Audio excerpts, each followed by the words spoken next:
Dear students, in class 8 biology, today I am going to tell about the food from the plants and agriculture practices. This is the topic, food from the plants and agriculture practices. And in chapter the crop production and its management.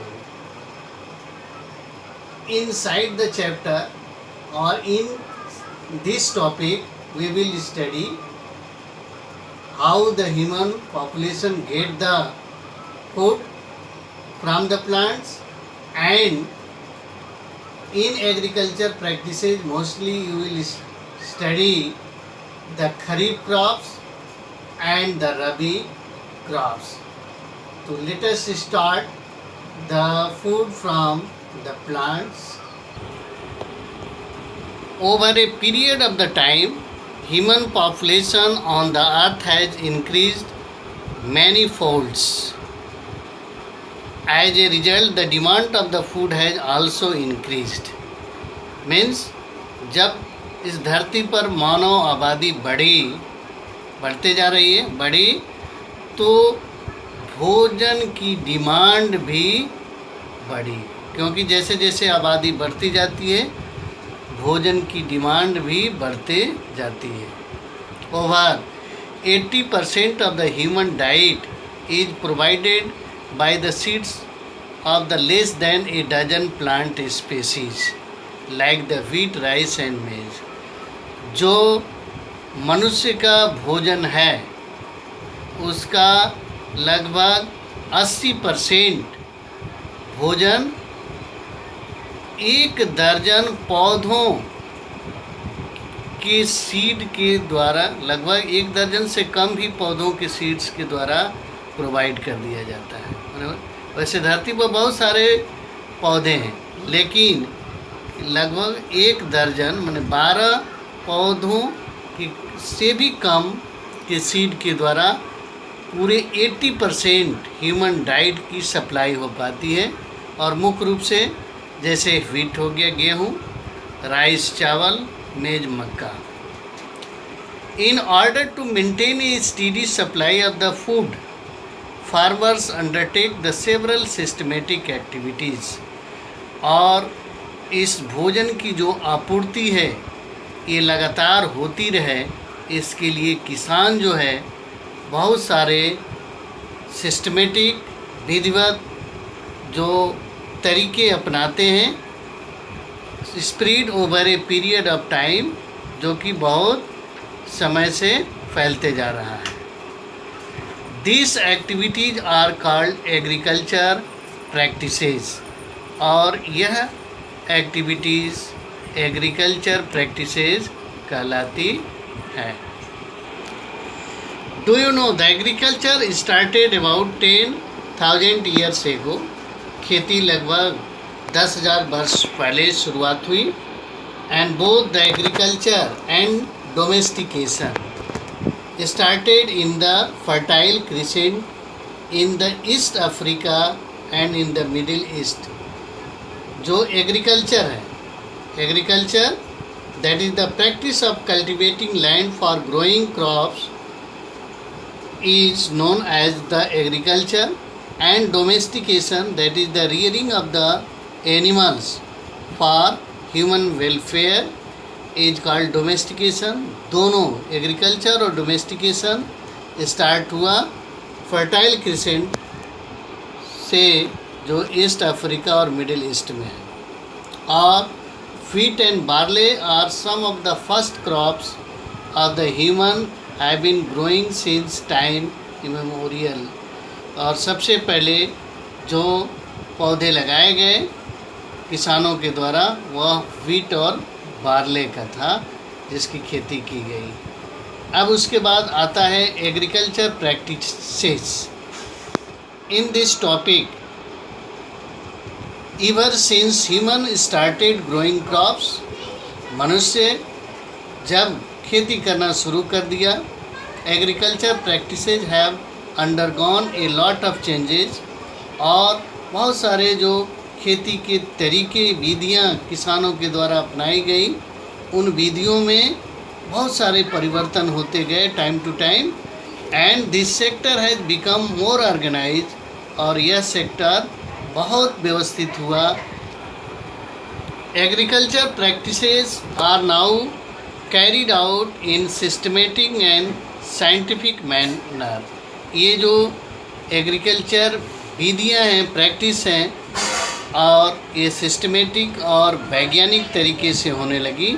खेती किसानों के द्वारा systematic और वैज्ञानिक तरीके से किसान खेती करने लगे। Farmers know that for healthy growth and increase output, कि कैसे वो जानने लगे हेल्दी ग्रोथ के बारे में पौधों का, और कैसे आउटपुट को इंक्रीज बढ़ाया जा सके। इसके लिए crops require a balance supply of water and fertilizers as well as the protection against the disease and pest. और इसके लिए इंक्रीज आउटपुट के लिए किसानों के द्वारा संतुलित रूप से पानी की सप्लाई, नियमित फर्टिलाइजर्स की supply, about fertilizer we will study later on, और उसके साथ साथ the protection against the disease, जो पौधों में बीमारियां होती हैं उनसे कैसे बचाव किया जाए, चाहे वो जर्म्स हो या पेस्ट जो बीमारियों के कारण हैं, उनसे कैसे बचाव किया जाए। किसान धीरे धीरे जानने लगे और सिस्टमेटिक और साइंटिफिक वे में वो खेती करने लगे। After harvesting proper storage of crops is also essential. Harvesting मतलब होता है cutting and gathering of the crops after maturation. जब फसलें परिपक्व हो जाती हैं तो उस समय फसलों की कटाई, उनकी थ्रेशिंग, ये सारे इस हार्वेस्टिंग में आते हैं। और उसके बाद क्रॉप्स हो, फसलों को कैसे स्टोर करेंगे वो ज़रूरी होता है। Different crops have different requirement for their proper growth as they grow in different season. विभिन्न तरह की जो फसलें हैं उनको सही तरीके से ग्रोथ करने के लिए अलग अलग रिक्वायरमेंट की ज़रूरत होती है। ऐसी बात नहीं है कि जितने पौधे हैं सबको एक ही तरह की रिक्वायरमेंट की ज़रूरत होती है ग्रोथ करने के लिए, और सभी पौधे एक ही सीजन में भी नहीं ग्रो करते हैं। तो अलग अलग पौधों को अलग अलग रिक्वायरमेंट की ज़रूरत होती है और अलग अलग वो सीजन में ग्रो करते हैं। Based on the season in which they grow and crops are categorised kharif and rabi crops. तो उस सीजन के आधार पर जिस सीजन में वो ग्रो करते हैं फसलों को दो कैटेगरीज में बांटा गया है, kharif crops and rabi crops. The main kharif crops paddy and maize are grown during the month from June to October. जो मेन खरीफ क्रॉप्स हैं जिनको बोला गया पैडी, जिसको राइस प्लांट भी बोल सकते हैं, मेज मक्का, ये जून से अक्टूबर महीने में ग्रो कराए जाते हैं।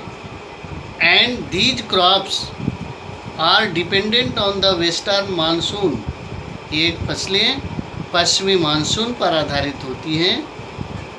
Wheat, gram and barley are the main rabi crops, जिसमें गेहूँ, चना, जौ, ये फसलें रबी क्रॉप्स हैं which generally grow during the month from November to April. नवंबर से अप्रैल में, जबकि ये पहले जून से अक्टूबर तक। These are not dependent on monsoon, means rabi crops monsoon पर डिपेंडेंट नहीं होते हैं, जबकि खरीफ क्रॉप्स रबी पर आधारित होते हैं। जैसा कि यहाँ डायग्राम में paddy plant that is a kharif crop and wheat plant that is a rabi crop.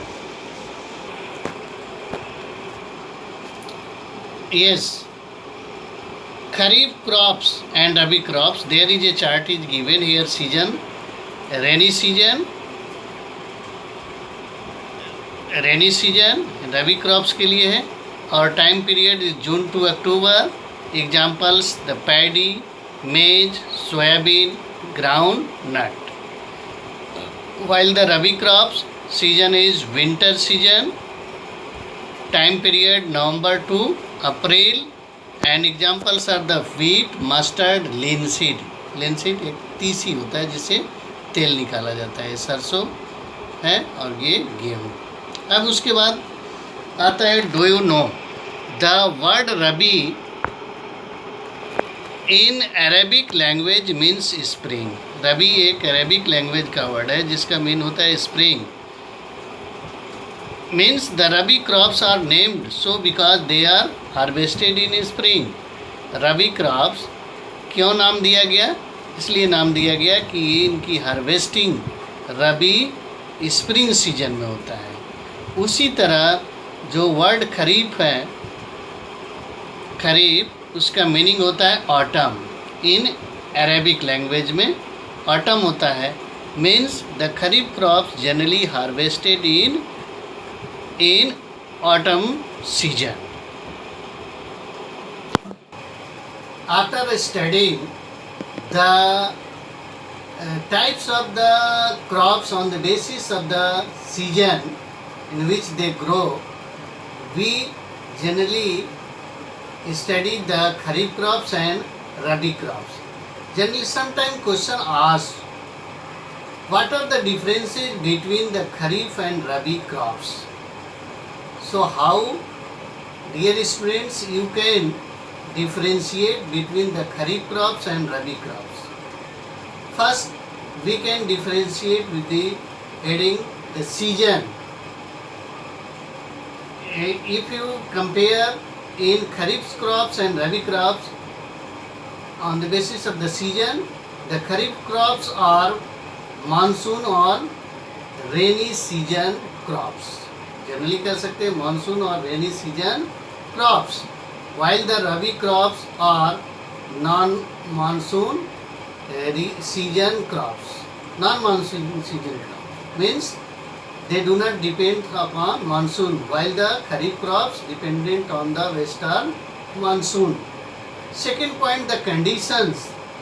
The kharif crops grow in hot and weather condition, while the rabi crops grow in cold and nearly dry conditions.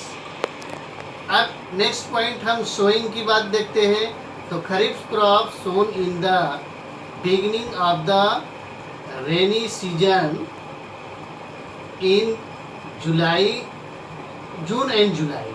मतलब इनको हम खरीफ crops को rainy season की शुरुआत में बोते हैं, लगभग जून या जुलाई में. जबकि रबी crops sown in the October and November when monsoon has retreated, yeah, when there is a starting of the winter season. अब उसके बाद हम रीपिंग की, कब वो फसल पकते हैं, कब उनकी कटाई होती है, उसके आधार पर अगर देखें तो kharif crops are harvested during the September and October at the end of the monsoon. जैसे earlier in table I have told you the kharif crops grow in या harvested in autumns, while the rabi crops harvested in March and April before the advent of the hot season, means they are harvested in spring season.